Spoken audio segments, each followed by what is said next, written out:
सीधी तस्वीरें हम आपको दिखा रहे हैं इसरो की। Superb liftoff of SSLV D3 EOS-08 mission. Sleek rocket searing through the skies.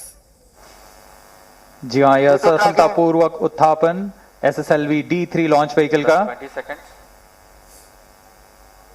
और यह अपने उद्दिष्ट दिशा की ओर बढ़ चला है। सभी तंत्र सामान्य रूप से कार्य करते हुए। Clear weather here in Sriharikota and a good visibility for the flying rocket. Plus 40 seconds.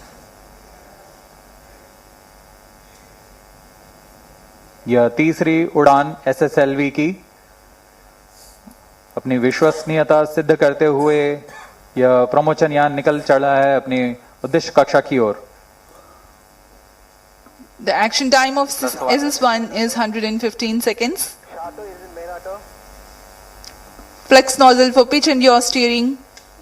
Fin tip actuation for the passive roll control.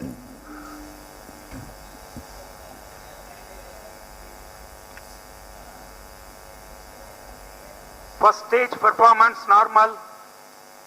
यहाँ प्रथम चरण का निष्पादन पूरी तरह सामान्य।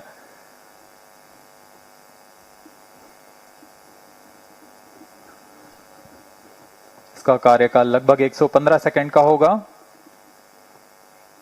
इस दौरान यह लगभग 2500 किलो न्यूटन का प्रणोद उत्पन्न करता हुआ यान को दिशा की ओर ले जा रहा है।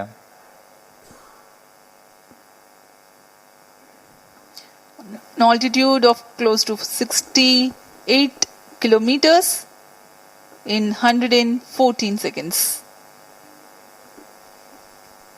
Plus 2 minutes. Shar and Trivandrum tracking stations are currently acquiring the data. Stage ignited, first stage separated. जी हाँ, इस कड़ी में जैसा निर्धारित था द्वितीय चरण का प्रज्वलन शुरू हो चुका है तथा प्रथम चरण को सफलतापूर्वक यान से पृथक कर दिया गया है। We now have the confirmation of the completion of action of first stage, its separation, and the second stage already has commenced its operation. द्वितीय चरण भी ठोस नोदक पर आधारित चरण है। इसमें लगभग 7.7 टन का ठोस नोदक है और इस प्रज्वलन के दौरान 234 किलो न्यूटन का प्रणोद उत्पन्न कर रहा है। The payload fairing has been separated from the ongoing launch vehicle. SS2 currently operational. Plus 3 minutes. यहाँ भूष्मा कवच की कोई आवश्यकता नहीं रह गई है, जैसे कि यान घने वातावरण से बाहर जा चुका है तो इसे यान से पृथक कर दिया गया है। सभी तंत्र सामान्य रूप से कार्य कर रहे हैं। वर्तमान में द्वितीय चरण SSLV का प्रज्वलनरत है। Around 200 kilometers altitude. Shard, Trivandrum and Port Blair stations have currently the visibility of the flight path. यह चरण लगभग 109 सेकंड तक प्रज्वलित रहकर शांत हो जाएगा, फिर इसे यान से पृथक कर दिया जाएगा।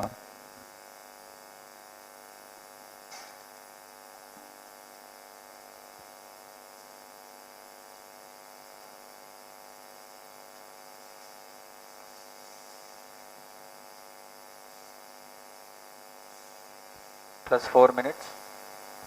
इस दौरान यान क्लोज लूप गाइडेंस के अंतर्गत है। इसका अर्थ है वह अपने संवेदक से संकेत प्राप्त कर अपने दिशा निर्धारण स्वयं कर रहा है।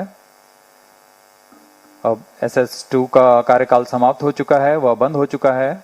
उसके साथ ही SS2 S3 कोस्टिंग फेज जारी है।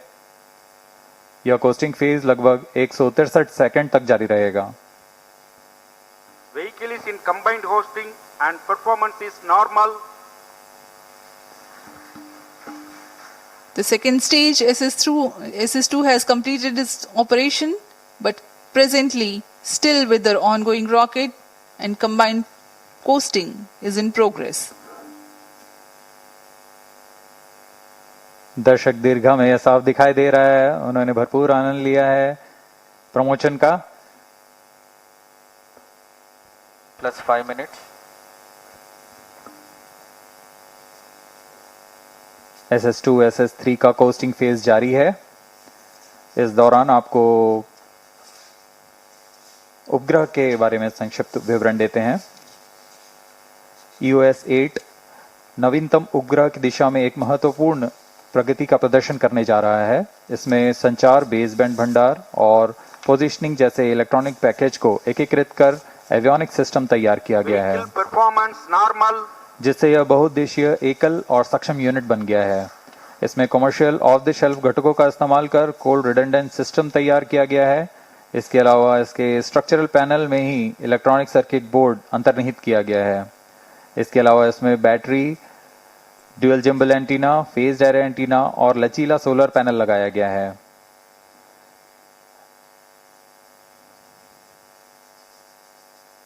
इनमें से हर एक घटक ऑन बोर्ड तकनीक का प्रदर्शन करने जा रहा है।